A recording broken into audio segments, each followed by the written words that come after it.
Welcome to the Audio Inc. Radio podcast, featuring interviews with the biggest names in rock and metal, hosted by Anne Erickson. Got Inc.? Head to audioinkradio.com and find exclusive artist interviews, Q&As, photos, contests, music news, and more. Whew, that's a lot of ink. It's audioinkradio.com. Hey everybody, this is Ricky Phillips from the rock band Styx, and you are listening to Audio Inc. Radio with Anne Erickson. What's up? It's Anne Erickson. As always, it's great to have you here on the podcast. And don't forget to link up with me online, Twitter and Snapchat at Anne Erickson, Instagram at EricksonAnne, and you can find me on Facebook at itsmeanne.com. Finally, if you are rocking out to the podcast for the first time, please subscribe wherever you listen to podcasts. Really stoked to have a legend on the show. It's Ricky from Styx. Hey, Ricky. Is this Anne? Yes, it is. Is this Ricky? It is. How are you? I'm great. How are you? Doing good. Just started a run of shows tonight here in, we're in Costa Mesa, California at the Orange County Fair. And I know a lot of Southern Californians who are going to be in attendance tonight. It's going to be a lot of fun. Some musicians, some longtime friends, and it's going to be this next month. We've got very few days off, but a lot of shows that go from here all the way back to Michigan. Well, that actually leads into my first question. You guys are road warriors. You're always on the road. How crucial is that live show to Styx? Oh, it's everything. Everything kind of revolves around that hour and a half or 2 hours, whatever it is. Base everything around the, I guess that you'd call them the hits, but a lot of Styx songs might not have been top 40, but they got a lot of airplay. We want to make sure, people spend a lot of money going to concerts. These days, ticket prices have just gotten crazy, but it's kind of what it takes for us to be able to afford to travel and pay for all the things that we need to do. So in turn, I guess my point is we really want to make sure that people come and they hear what they want to hear. There's always going to be somebody who wants to hear a deep cut that we don't do, like they want to hear Castle Waltz. We rarely get to do Castle Waltz, or we rarely get to do some of my favorites, because there's just so many songs that people expect to hear, and that's why they've paid their hard-earned cash to come to the shows. So, but we do try to change it. My original point was that we make note of what we did the last time we were in town, so that we can give something new each time we come around. But we have a whole staff of people that make sure that we're taken care of, we're getting enough sleep, that there's the food, our favorite foods on the bus, and any little thing we need, we can call our production manager and say, hey, can you get the runner to pick me up some, whatever it might be. If you got a cold and you need some cold medicine, whatever it is. And everybody is they treat us like thoroughbreds, I guess, and then they shove us out on the stage and we do that crazy little show we do, and off to the next city. Awesome. Well, you guys are a staple at outdoor summer festivals. What do you love about getting outdoors in the warm months? Oh, that's kind of a special time. It only happens over a few months during the year, and there's a couple things. It's really fun to do it. It's something about the open air and the big stage and all the people. But there's a side of it that we kind of embrace, and that is the fact that at county and state fairs is the one place kids can usually get in. There's no, alcohol. If there's alcohol being sold, it's in the open air, so there's no IDs that are required. And I've seen kids that would hold signs up with my name on it, smiling and jumping up and down, who are 6 years old, who are now having kids of their own. And so it's cool to be able to reach out and always get some semblance of a body of young folks that come out, and they think they've discovered us, right? And so the looks on their faces, and when they're singing the words, you realize that you're still reaching people. You're still developing additional audience members and fans that we appreciate. The fans that we're not really accessible, and so when people do come out to the bus, unless we have a cold or maybe you're losing your voice and you just can't talk. There are reasons, and some people, I don't think they understand that. If we can, we go out and we like to sign and take a few pictures, because people will wait out there in the cold and the heat, whatever it is, for hours. And we definitely want them to at least get a little bit of whatever that thing is about stardom and about the whole fan base, and realize that we do appreciate them. But there have been times, I remember this one time, and it was cold out, and I barely could do the show. I was so sick, and people started yelling stuff at me because I wasn't coming over to them, and I didn't even have the energy to explain.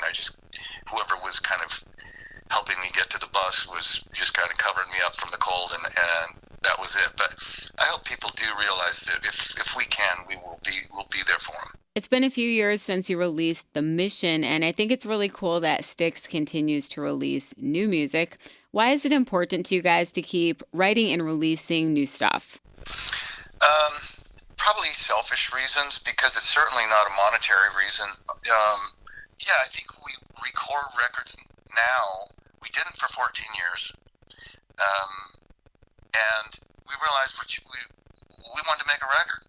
We had things to say. We're all songwriters, and we've been kind of looking at, everybody's going, it doesn't make sense. It's not it won't sell anything. Back in the day, if you didn't sell,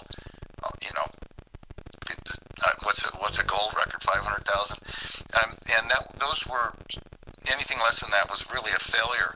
Well, now you'd be lucky to sell 50,000, and so we thought, well, what's the point? It's going to cost a lot of money. Then after years of that, we went, wait a minute, come on, what did you just play? That's awesome. Is that a song yet? And we started all of these things we're still songwriters, so we've all been collecting all these ideas over the years. And Tommy came up with the concept for the mission to Mars that is supposed to happen in the year 2033.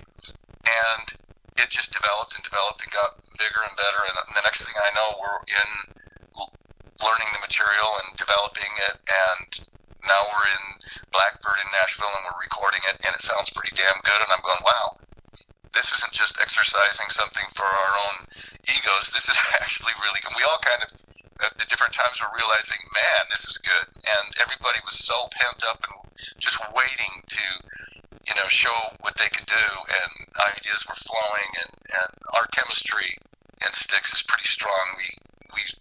We see each other more than we see our own families, and we have a really strong unity amongst us that it's all for one for all kind of thing.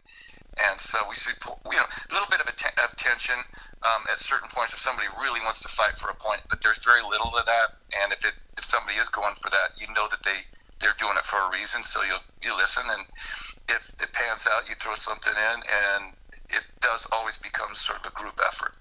But when the mission was done, and I sat back and kind of listened to it, and kind of hearing it then for the first time, because it's all moving parts until it's mixed and it's handed to you. And now all of a sudden it's actually a body of work, and it's been, the sequence of songs has already been chosen, and here it is. It's in an album cover. It's got all the credits on it. It's the real deal. I think that's the first time you really hear it, because there's no changing it. It's done. Well, that said, have you guys thought about doing a new album? Do you know if it'll be a go? I think so. We witnessed people putting out records that we thought were good of our peers and major bands, and they were kind of going nowhere. And so we thought part of that was part of maybe the exercise of abstaining. And I'm so glad that we just pushed through that and actually went in and spent the money. We spent way too much money, but we don't know how to record any other way. And that was another part of it. We had to really want it badly, because it does cost a lot of money to do a Styx record. We don't hold back, and we recorded on 2-inch tape. They had to strap two 2-inch machines together. Nobody records on 2-inch tape anymore. But we wanted to sound like that real great vintage quality of yesterday, of all the other Styx records that were so big. And so there were a lot of things we used: vintage instruments, vintage amplifiers. We really wanted to go deep and do it right. And when it came out sounding as good as it does, it kind of opened up that question you just presented to me, and that is that let's do another one. And I think there's already ideas flowing, and as soon as we find a break, probably more towards the end of the year, we'll probably start formulating those ideas a little deeper. But yeah, it's in motion. So you think that you'll definitely do another album? It's just a matter of time? Absolutely. Awesome. Well, it's really cool that you've brought Mr. Roboto back into the set, and a lot of fans are really excited about that. What has it been like performing that track live in front of people who haven't heard it in so long? Well, it's fun.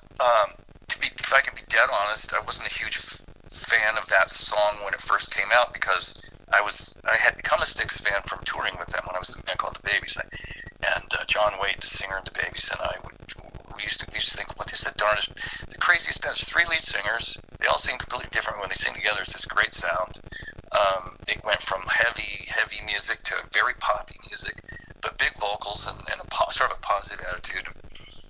When Roboto came out, it was such a left turn. I just didn't get it.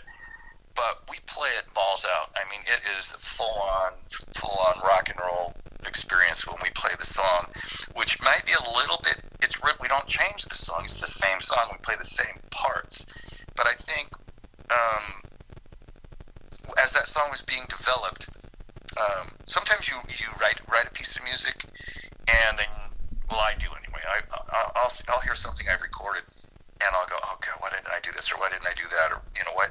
And if I wrote it, I want to rewrite it and rearrange it. But so in all fairness, when we play Roboto, we've had the ability and the privilege to, I guess, present the song, each individual guy as he plays his part, maybe with a little bit more teeth, a little bit more aggressively, and it really, really pleasantly represents the song as I think it should be, especially live. And with same vocals, the same exact harmonies, nothing has changed.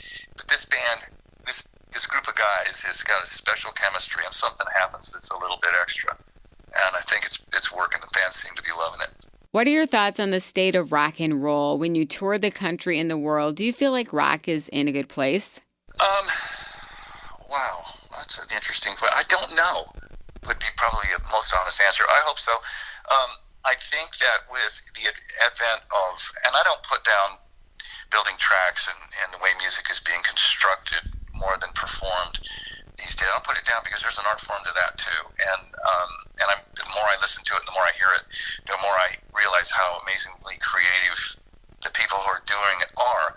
But when it goes back to rock and roll, it really has to be the core of bass, drums, and guitar with keyboards and vocals on top, maybe some horns, maybe a saxophone only, maybe, there's no real rules, but the sound was created, I think it came out of the blues, and especially the English musicians back in the 60s kind of fed us back what they were taking from the States in their version, and they really started the development of rock and roll as it grew, because the Beatles they used a lot of chords that weren't really in simple music. They used diminished chords and ninths and sevenths, and they really started to change the whole thing. And that was a great band to do it first, because they were so good at what they did, and I don't think they even knew it. I don't think anybody knew it, but it happened in those few short years they were even together and touring and playing live. They really set a little blueprint that was deviated from in every direction, but it was a great blueprint for people to deviate from, and really, really step off in whatever direction you wanted. As long as you had some knowledge of that, whether it was vocal or it was instrumental, there were things that were done, I think, by the Beatles. And then people say, I don't get the Beatles, decades later, and I'm going, really? I mean, sure, okay. I didn't get a lot of things that were huge at a certain time, but as a musicologist, I really get the Beatles. I really see how, and I don't tell people this, but when they tell me who their favorite band is, I go, well, that band wouldn't even exist if it wasn't for the Beatles, because I know for a fact that band what they stole from the Beatles or what they learned from the Beatles. And so I think rock and roll today, as long as it stays, people keep their ear. They don't have to listen to the Beatles, but as long as they realize what rock and roll is, and if they want to carry the torch, I think it's valid, and it's very seems to be continuing to please generations. I look out and I see 6-year-old kids holding my name or the band's name or something on a sign. I've been seeing that, and now that same kid is now, in his 30s having kids of his own, and I know some of these people. I mean, when you see a 6-year-old kid, you'll toss them a guitar pick and you'll encourage them, and then they keep coming, and then as they grow up, they keep coming, and now they're bringing their own kids, and it's something that does seem to span more generations than any other music I've known, but it's certainly not the biggest music of the day. But I think people still love rock and roll. Well, thank you so much, Ricky. Is there anything else you'd want to add? No, I think you got it. Good questions. Good fun.